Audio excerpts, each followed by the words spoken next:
Guys,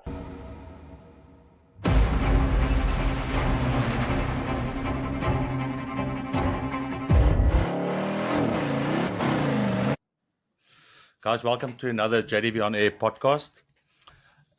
We have got South Africa's top Dakar racing champion the privilege of interviewing this morning, Giniel de Villiers. No relation to Johan de Villiers, unfortunately. For those viewers that don't know Giniel globally, Giniel has been a four-time consecutive touring car champion of South Africa and has also completed 21 Dakar rallies for representing South Africa.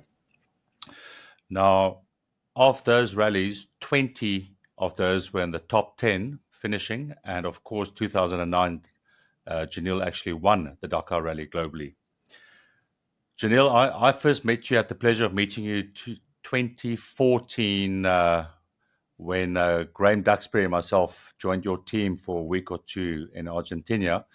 And subsequently, we've bumped into each other on and off in the last 10 years. I want to start by asking you were at the top of your career in touring car racing.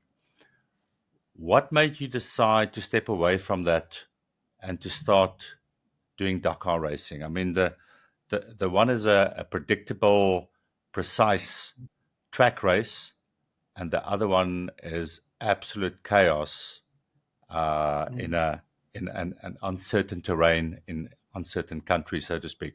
What was the catalyst for you to step away from that and to start a new challenge? Well, yeah. Good morning.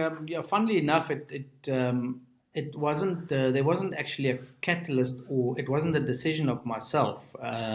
It was basically a, so-called forced decision. Because I won the South African Touring Car Championship when I was driving for Nissan Motorsport at the time from 97 to 2000. And at the end of 2000, the touring car, scene sort of took a bit of a dip. And at the time, Nissan said, well, they're going to concentrate their marketing efforts into the 4x4 space and the off-road space. And they said, well, if I would like to be part of the the whole motorsport program going forward, I would have to go into 4x4 racing and off-road racing. And they asked me if I was prepared to do that. And I said, well, I mean, I'm always up for a challenge. I grew up on a farm racing go-karts and tractors and all of that on gravel. So, why not give it a try? And that's actually how it happened. So because the touring cars stopped and sort of fell flat, I was basically forced to go into off-road racing. And 23 years later, I've done 22 Dakars. It's been an interesting couple of years. And it certainly worked out successfully for you. So just transitioning, I mean, the skill set, transitioning from track racing to desert racing off-road, what was the hardest habit for you to break, and what new skill did you have to acquire? I mean, navigation obviously would be an obvious one, but was there other soft skills that you suddenly had to unlearn or relearn? Well, I would say the biggest challenge is learning to read the terrain and the road, because on a track, it's actually pretty easy. I mean, you do 1 or 2 or 3 laps, and then where you're going. Every corner stays the same. The surface is exactly the same. Sometimes you lose a little grip when the temperature goes up. Sometimes you gain a little bit of grip when the temperature goes down.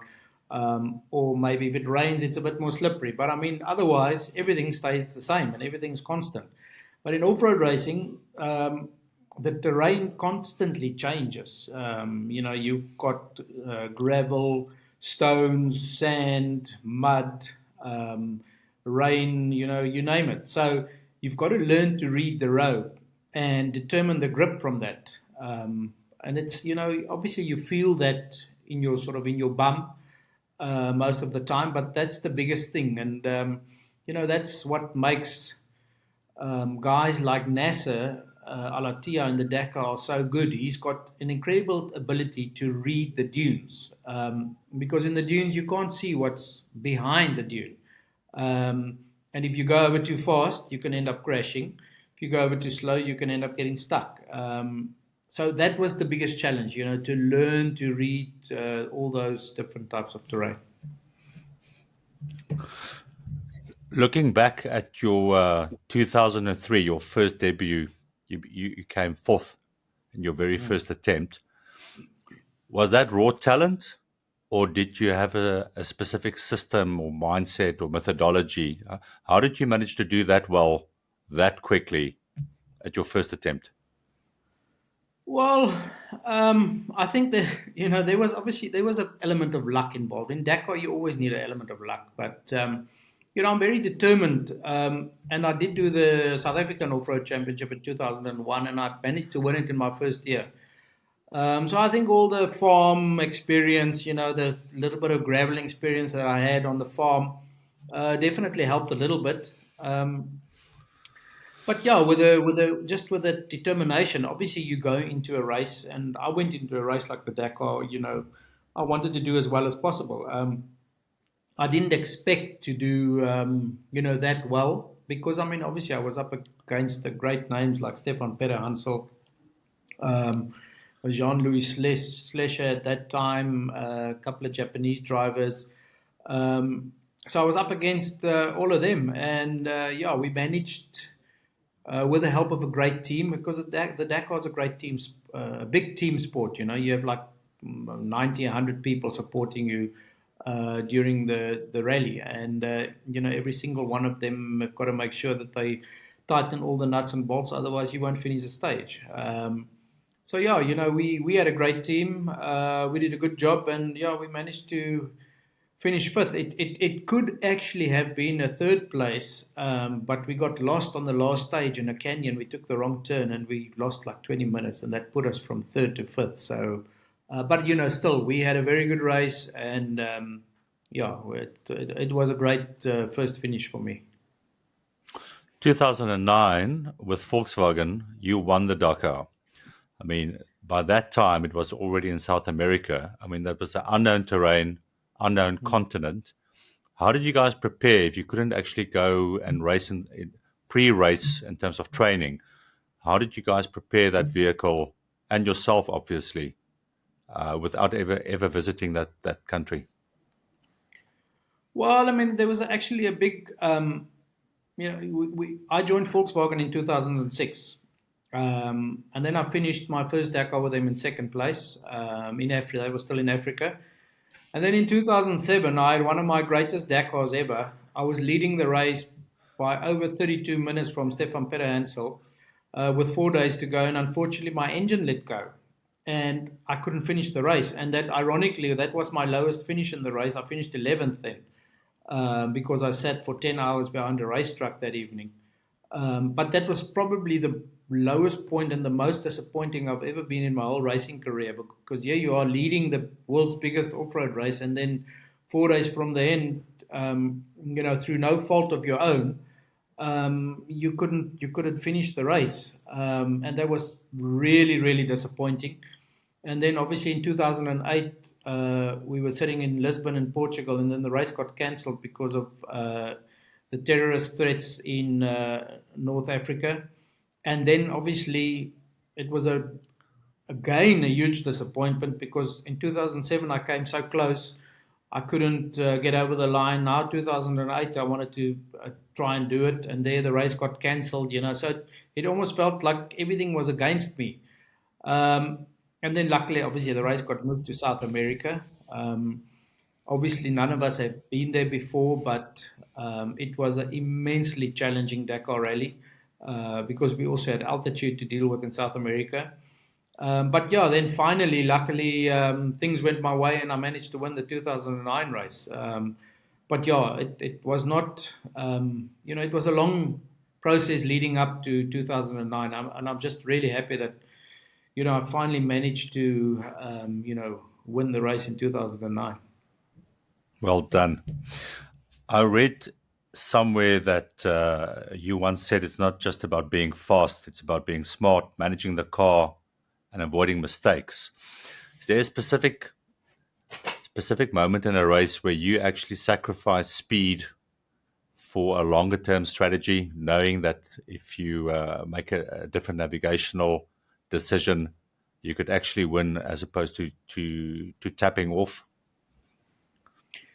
Yeah, there's been various over the years, especially in the beginning years, when navigation was still, there was a lot happening behind the scenes in terms of navigation. In those days, we had a map man which worked through the night, to look at the best routes, maybe to gain some time.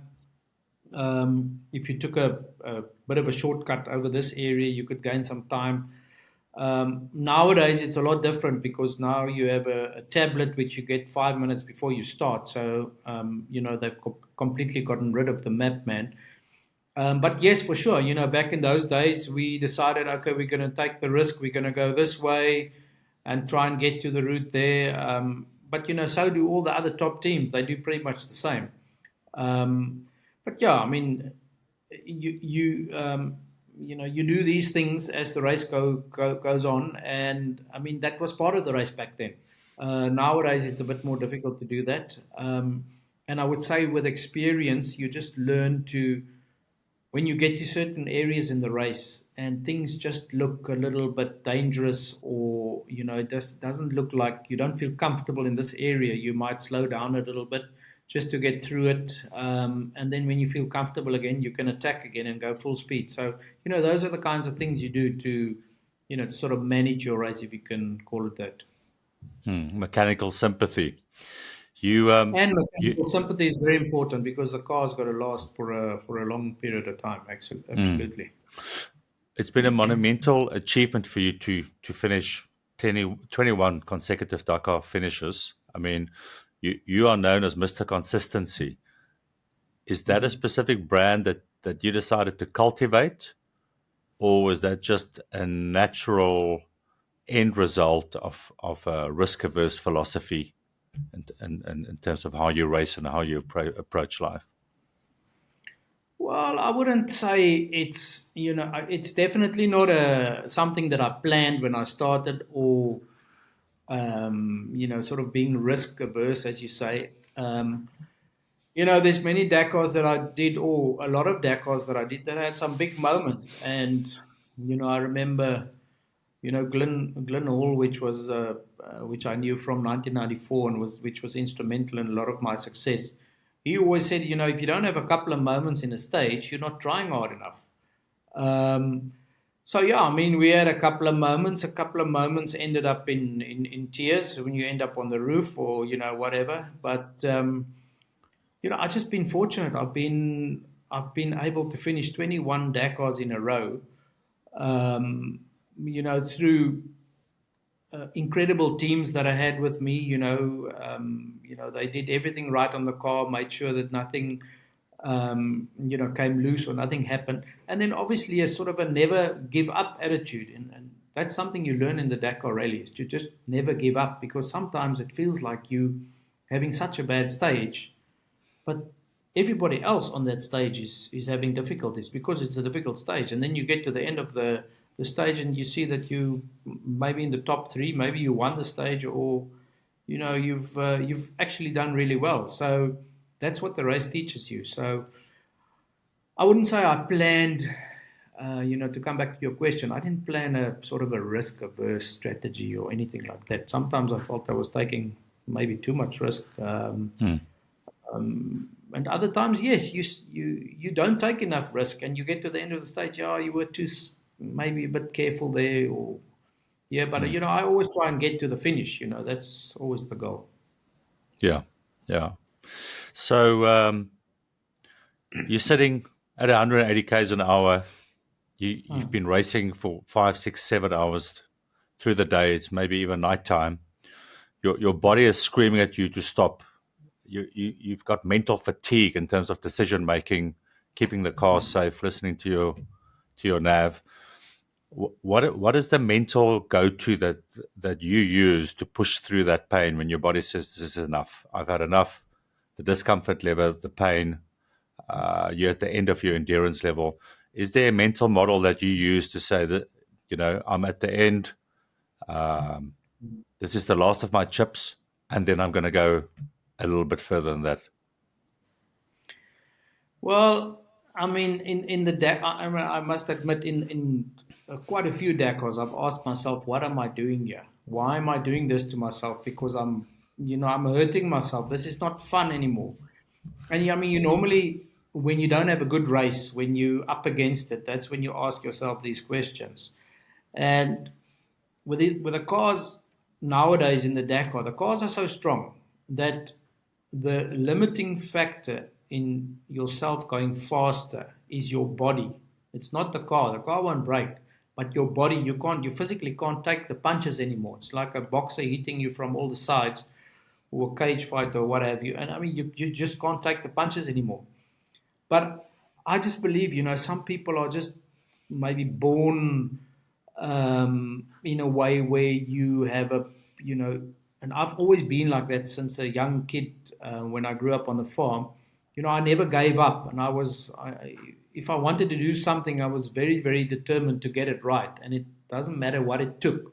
I'll keep on at it until I get it right, and I think that sort of attitude helped me in the Dakar to never give up.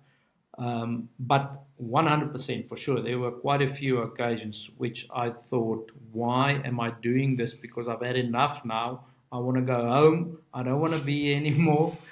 But I mean, then somehow you just find the strength to keep on going. And then obviously, when you get to the stage end, and you know, you don't realize it at the time in the stage, but everybody is suffering then. Everybody is suffering. You get to the end of the stage and you won the stage, or you finished second or third, and obviously then you feel good again. So yeah, it's just I just think it's just I was lucky enough that it's part of my DNA to sort of not give up easily. That's great. You've got a long time co-driver, navigator Dirk from Zitzewitz, Yeah. that you've raced very successfully with in the Dakar.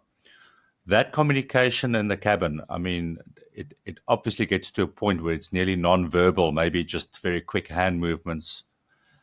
How do you manage to coordinate what your nav is telling you, what your road book or your tablet is telling you, the actual mechanics of driving the vehicle, and also reading the terrain at that speed? What is the system that you utilize in terms of nav coordination, comms, road terrain reading, the actual, you're obviously feeling what the vehicle is telling you in terms of its own mechanics and suspension. I mean, doesn't that amount of data coming into your brain just become overbearing? Well, again, I don't think there's no real system that I use to do that. It's either you can cope with it or you can't cope with it. And I've just seen over the years some. I mean, it's like anything. It's like in Formula One, where you see Max just has this ability to, it's almost like he's got this excess capacity in his brain to drive at the limit, and then he can still speak to the team and tell them what's going on here and this and this and that. And some people just have got the ability to do that better than others. I mean, it's just how it is. It's like some people are better in tennis or golf or whatever. And you don't. There's no system on how you plan to do those things. Of course, the co-driver plays a vital role in a race like the Dakar. And I've had a lot of success with Dirk von Sitzewitz. He was my navigator for 13 years in the Dakar rally. Obviously, we won the race together. I've had quite a few other co-drivers as well, but Dirk and myself used to just click probably better than any of the others. Not to say that any of the other co-drivers were, not good at all, but we just used to click. It's almost like a marriage. You get along very well, and sometimes you don't have to say something in the car, or he doesn't have to say something, but I know exactly what he means. And that's the secret to being a successful combination in the car, as a driver, co-driver. There's just something that makes you click, and you work very well together. You never have an argument. I mean, you have an argument in the car maybe sometimes, but for very quickly.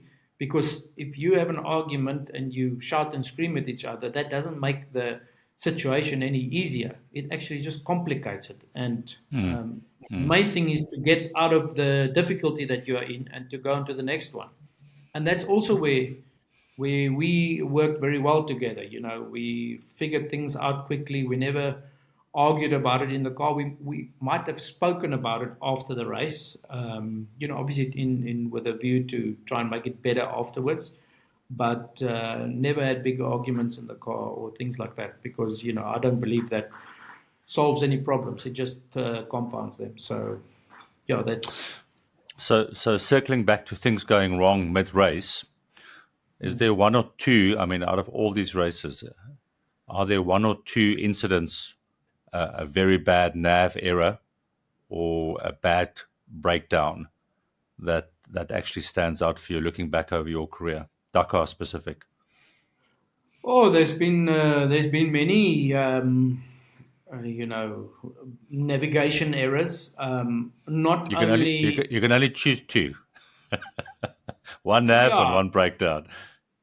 Well, I mean, the breakdown, which was the most, you know, disappointing and soul destroying, was the one in 2007, which I spoke about earlier, where I was leading by 32 minutes, and there the car breaks down, and we had to wait for 3 hours for the race truck to come and pull us to the finish of the stage. We still had 400 kilometers to go. So the race truck eventually left us. Now you're sitting there on the bonnet in the middle of nowhere. We were at the Elephant Rocks in Mauritania, feeling very sorry for yourself. All the cars are coming past. Eventually the race truck arrives, and then you get in. And it took 10 hours to get me to the bivouac. My engine's broken. I have no power steering. We both, myself and Dirk, are sitting in the car behind the race truck in the dust. We can't see a thing, just trying to keep the car on the wheels without any power steering for 10 hours. And I remember, you know, in the night, we finished, I think, 3 o'clock in the night. And in the dunes, you just see the rope cutting through the dune, and then the truck pulling you over the dune, and you just hope you stay on the wheels, because there's quite a few stories about race trucks dragging cars on the roof, and they don't realize that the car's on the roof. So Mm. yeah, that was the most disappointing by far, breakdown wise. And then, I mean, navigation mistakes through not only the fault of the co-driver, but maybe myself being stubborn. Yeah, you want to follow. I want to follow the tracks, and I don't want to listen to the co-driver. Co-driver said, "No, go this way," but I said, "But the tracks are going that way." So there's Mm. been a few of those as well. But there's, I mean, over the years there are so many. I can't actually remember a particular one, except for, you know, the first one, which I also mentioned earlier, where I know we could have finished on the podium, but we lost 20 minutes on the last day, and then we finished fifth instead of third. So Was that you not listening or no, that nav wasn't me error? not listening. It was the co-driver's mistake. Just checking. Okay, Yeah, so the Dakar moved from South America to Saudi, which of course is yeah. very different terrain. How Mm. do you change the driving style and strategy between those two continents? Well, I wouldn't say your driving style or strategy changes. You know, it's still open desert. Look, in South America, we might have had a bit more roads to race on, and not so much the open desert like you have in Saudi or you have in North Africa. Um, but I wouldn't say your strategy changes a lot. The the terrain is a little bit different. The scenery is a little bit different, but I mean, obviously, your goal is still the same. Um, Saudi is actually a really beautiful country to race in. You know, nobody was there before we went there. race, and we were all surprised about the beauty of the country, especially in the north with all the mountains and everything you have there. But it's got its unique challenges. Like South America, the biggest extra challenge in terms of the Dakar was the altitude, because there we raced up until about 5,500 meters of altitude, which brings a whole new dimension to difficulty. With headaches and people getting sick from altitude sickness and all of that. Ourselves or myself, before the race, they're spending hours and weeks in altitude tents to prepare for the race. So that was another layer of difficulty added to it. So yeah, every continent or every place had its unique challenges. Africa again had so much nothing, and you can't stop next to the road to just buy yourself an ice cream. Obviously when the stage is finished, but in South America you do that. You could do that, and a simple thing like that makes it feel a little bit easier. Just because now you have a ice cream and you're stopping at the garage, you can eat the ice cream. But in Africa, that's not possible because there are no garages. There are nothing. You're in the middle of nowhere, and you definitely in Africa, that's the most exposed you felt in terms of Risk. nothingness. Yeah. So yeah, every continent was different. So a modern rally car, I mean, you've got so many systems now in a rally car. You've got telemetry, Mm. you've got sensors, you've got diagnostic feedbacks. Everything is digital and electronic. How has that changed from just the pure driving, uh, the pure art of driving a vehicle 20 years ago to now? I mean, is there a huge part that is now about managing those systems for the driver versus just pure manual clutch, 42 millimeter Weber carb, and now you Mm. basically got an IT system on wheels? Yeah, look, I think in terms of the driving those days compared to now, in Dakar specifically, um, you always, when you drive a race car or a car in the desert, there's so much happening that you want the driving and everything around it to be as simple as possible. You don't want to be distracted by looking at, this or that or what have you. It's got to be your steering wheel, your gear lever, and your gear change light. I mean, that's it. There's nothing else you need to worry about or need to look at. Everything else must happen automatically because you've also obviously got to listen to the co-driver. So the more things you have to look at and to manage, it just becomes your mind goes off the driving then, and you've got a bigger chance of making a mistake. So, luckily in off-road racing, that stayed pretty much the same as from when I started. Funnily enough, obviously, I mean the cars have improved and technology has improved, and with the testing, the way suspensions are working and the way the car manages everything by itself without you having to worry about it. That has changed for the better, and it's taken a lot of the burden off you as a driver, just to make it easier so that you can purely concentrate on the driving. Flight school always used to say, "Eyes out the cockpit." Don't get fixated 100%. on your instruments. 100%. In a multi-car team, such as when you raced with Toyota, you guys Mm. obviously share with your fellow, well, I don't want to say fellow competitors, your fellow teammates on the factory team. You guys share information, competitive data analysis, strategies in terms of nav, but you're also internally actually competing against those guys, although they're on your team.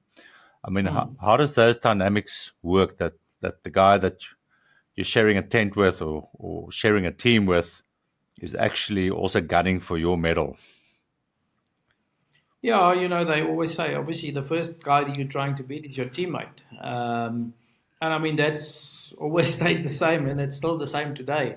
Um, Obviously, I mean, through the years, some teammates have been definitely, easier to share stuff with than others. But I would say in general, over all my years racing the Dakar, we've always shared information as regarding the performance of the car. You always have a debrief as a team together after each stage. Um, I would put on the table my difficulties that I had with the car in terms of performance.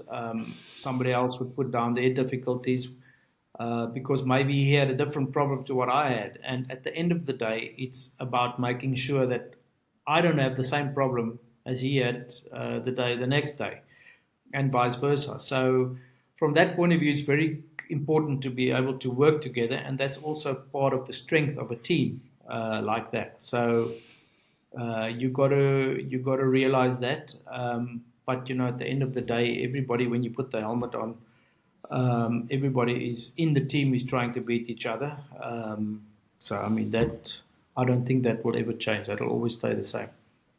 I guess a bit the same like F1, really, if you think about it. So Absolutely. I watched a BBC documentary a couple of years ago where they tracked down one of the original engineers that helped design the 1948 Land Rover. Obviously, they Mm. weren't called the Defender in those days. And they Yeah. interviewed this old toppy on BBC, and they said to him, "What's the most important part of a vehicle?" And he looked deeply into the cameras and he said, "Tires, my boy, tires."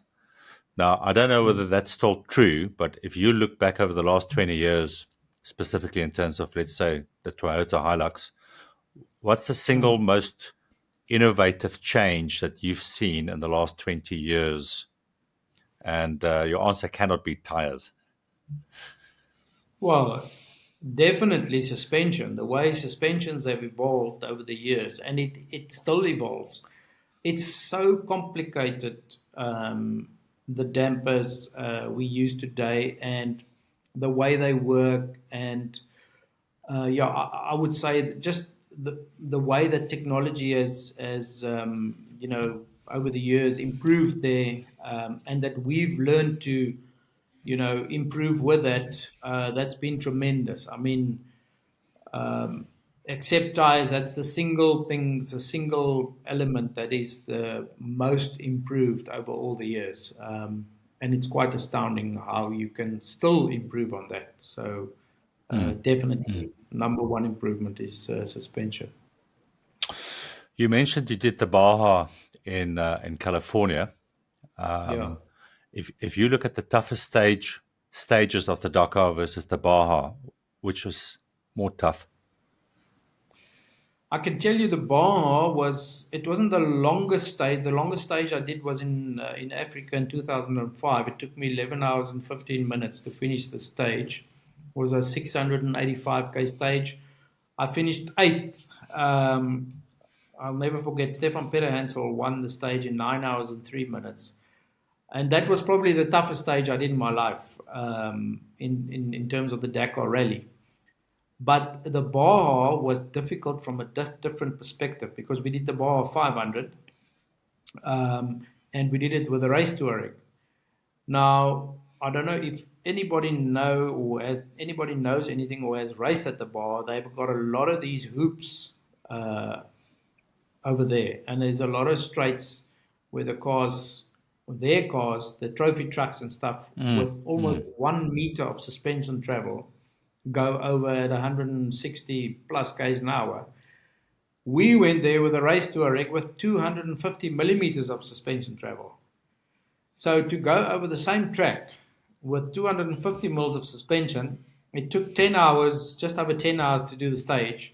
And I remember, like halfway through, I actually took pain tablets because I just couldn't take the pounding anymore. Because obviously, with a race touring with a 250 mil suspension, we Mm. couldn't go flat out over all those hoops. We had to basically go ding dong through them, and it just destroyed you. So Mm.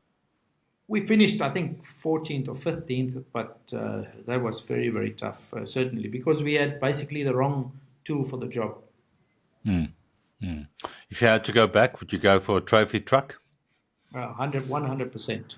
I Mm. mean, that's what you need for that kind of racing. You can't go there with a car with a little treble. That's not going to work. You're still racing. You see a lot of young blood coming into the field. young, aggressive drivers. Do you rely on your experience to compete against these guys at half your age, or do you proactively actually change the way that you drive, adapt to outfox them? Yeah, once again, I don't really change anything, but obviously I've got, quite a few years of experience behind me. I've been there, I've done it, I've seen it. So I've seen the movie, but, I still like the adrenaline. I still like the excitement of racing. The cars are so amazing nowadays. They're such fun to drive. And yeah, I just, racing here locally in the local South African Championship is just, there's quite a few fast guys here, keeps you on your toes, and I still enjoy it, So I'm fortunate enough that I'm with the Team Hilux now, which gives me the opportunity to race for them, and yeah, still having a lot of fun, and yeah, hopefully we can still be up there. As soon as I'm too low down, I think I'll definitely stop for final. But at the moment it's still fun, keeps me young, and I still enjoy it. That's good. When you hang up your helmet eventually, what do you want your legacy to be, Janelle? What should young South African racers learn from the way that you handled your career? Well, that's a difficult one, but I mean, I don't, it's not necessarily that I want to leave a legacy or what have you. At the end of the day, the most important things in life is family and friends. At the end of it, you can race cars. I mean, I've met a lot of people through racing cars. I've been to many places in the world racing cars. I've had a lot of fun. But at the end of the day, it's more important to be a good person, than leaving a massive legacy behind. So I hope that I have inspired a couple of youngsters over the years, because I was just a farm boy. I grew up on a farm, near a small town called Berrydale. So I mean, in your wildest dreams, you would have never thought, if you grow up there, you would go on to do the Dakar and become and even win the Dakar, let alone win the Dakar one day. So it just shows you, it doesn't matter where you're from, where you grew up, you can still make it if you live your dreams, and you're persistent, and you knock on all the doors possible. I mean, you can achieve anything. Anything's possible. So if there's sort of a little lesson, or something that I'd like to leave behind, is never, never, ever give up and chase your dreams no matter what. I mean, just keep on knocking on the door, and you never know. If you're in the right place at the right time, the door might open, and you can win the next Dakar rally. So never give up. And don't forget the best breakfast is at Diesel and Cream in Barrydale. Okay, if you do go back there. Absolutely. I actually stopped there the other day to have a cappuccino. It's a very, very cool little spot. Yeah. Oh, fantastic, man. Last question for you. You've competed on 5 different continents globally. Yeah. What is the next boundary for you to push? If not racing, what challenge is there that you want to tick box? You've still got a good 25, 30 years ahead of you. What is Let's there on hope. the what is there on the bucket list that Janelle wants? Well, it's also, again, it's a difficult question. I don't actually know. You know, I you I like doing things outdoors. I like to be active. I like to ride my mountain bike, things like that. And racing has brought me so much over the years. I've seen so many places which I would normally not have seen if I haven't gone into the Dakar Rally or raced off road. I mean, you said now I've raced in 5 continents. I mean, I've had amazing races in China, in the whole of Europe, in Turkey, in Portugal, in Russia, all over the place. So yeah, I mean, to name something that I still want to do is very difficult at this point in time. I just know one thing's for sure. Red Bull had me jump out of an airplane once, skydive with somebody, obviously tandem skydiving, but it's the most scared I've ever been in my whole life. And that's definitely something I don't want to do again. But there's so many things that I'll still want to do. It's too many to mention, but I'll try my best to make the most of the rest of the years ahead. So let's see. Giniel de Villiers, very inspiring. Thank you for your time and good luck with that next challenge. Thanks a million. Thanks, Johan.